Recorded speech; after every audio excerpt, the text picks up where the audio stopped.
નમસ્કાર મિત્રો, અમારી આ ચેનલમાં તમારું સ્વાગત છે।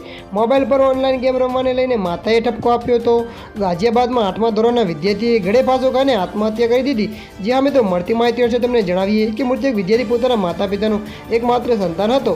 ઘટનાના સમયે માતા પિતા કામે ગયેલા હતા। માતા જ્યારે ઘરે પાછા ફર્યા ત્યારે તેમને ઘટનાની જાણ થઈ, જ્યારે પોલીસે અત્યારે આ મામલે તપાસ કરી રહી છે।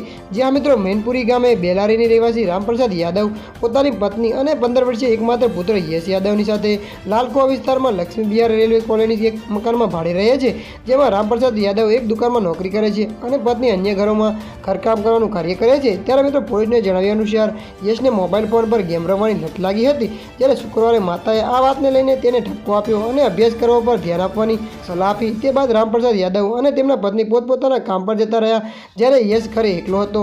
સવારે લગભગ 11:30 વાગે માતા કામ પરથી પાછા ફર્યા તો એકમાત્ર પુત્રને યશને ફાંસી પર લટકેલો જોઈને તેમના પગે નીચેની જમીન સરકી ગઈ હતી। ત્યારે પુત્રને નીચે ઉતારીને નજીકના હોસ્પિટલ લઈ જવાયો, જ્યાં ડૉક્ટરે તેમને મૃત્યુ જાહેર કર્યો હતો। જી હા મિત્રો, હાલ માટે આટલું। મળીશું નવા અપડેટ સાથે। જો વિડીયો પસંદ આવે તો લાઇક, શેર અને સબસ્ક્રાઈબ કરી નાખજો। ધન્યવાદ।